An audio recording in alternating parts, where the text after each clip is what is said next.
Hoje nós vamos estar recebendo, batendo um papo, conhecendo mais um pouquinho da Juliana Ribeiro, cantora baiana, historiadora, compositora, e veio aqui contar um pouco da sua trajetória. E o samba, Ju, como é que ele começou a surgir na sua vida? Hoje você está muito ligada ao samba, né? Tô muito ligada. Na verdade, porque o samba, para mim, ele é um caminho de vida. O samba, para mim, ele não é um, eles são vários. E é isso que o samba, essa riqueza que eu tento explorar quando eu trago no trabalho as matrizes, né? São as matrizes que eu trago, o que precede o samba dentro do meu trabalho. Isso começou mais fortemente em 2005. Eu aqui em Salvador tinha formação em História, né? E também tinha formação técnica em canto lírico. E aí, como eu era cantora de música popular, eu ficava muito intrigada com isso. Eu falava, não, eu acho que canto popular é uma coisa e canto erudito é outra. Meus professores falavam, não, que nada, a técnica é a mesma, você só precisa aplicar de formas diferentes. Eu falava, não é. Daí eu ficava muito intrigada, eu falava, mas Bidu Sayão é diferente de Elis Regina. Tem alguma coisa de estranho nisso. E aí eu fui para a Unicamp, né, a Universidade de Canto Popular, era a única de canto popular no Brasil, em 2005, e aí fui estudar canto popular na Unicamp. E ali meu mundo se abriu, né? Eu costumo dizer, Maísa fala, meu mundo caiu, o meu se abriu. Quando eu cheguei em 2005, eu vi aquela fonoteca. Fonoteca, para quem não sabe, é uma biblioteca de música, de áudio, de LP, de fita cassete, que talvez alguns de vocês não conheçam. E aí, quando eu vi aquilo tudo, eu falei, meu Deus, eu passava o dia inteiro dentro daquela fonoteca, ouvindo, ouvindo, ouvindo.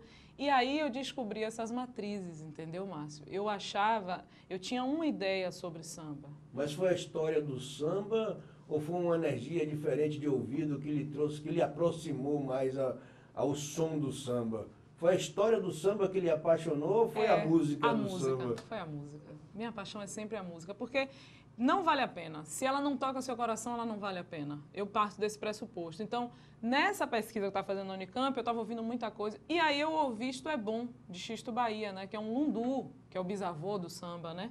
Uma gravação de 1880. Eu não sabia de nada disso. Eu ouvi aquela canção e tomei um susto. Eu estava em São Paulo, aquele frio, eu baiana, eu falei, gente, mas isso aqui sou eu, isso aqui é a Bahia, está sendo cantada. Como assim?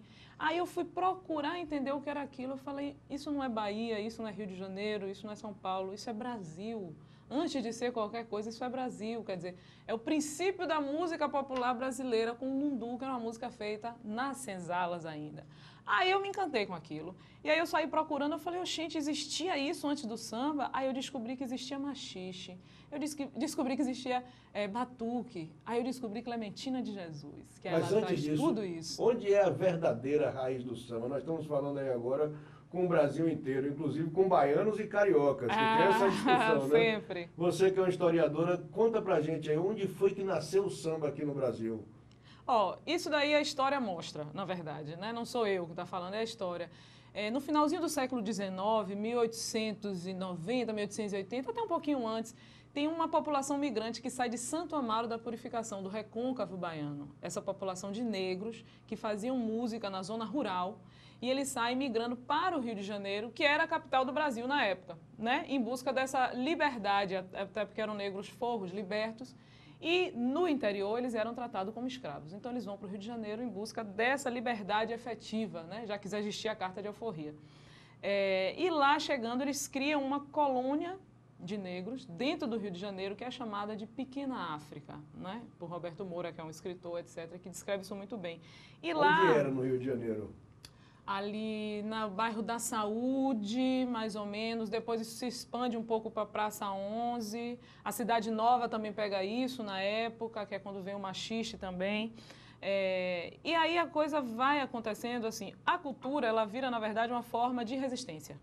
Se fazia samba, se fazia batuque, se fazia dança, se cantava, se cozinhava comida em comum, porque isso era uma forma de resistência, era uma forma de você manter a sua cultura acesa, mais do que qualquer coisa. Era um laço de identidade, né?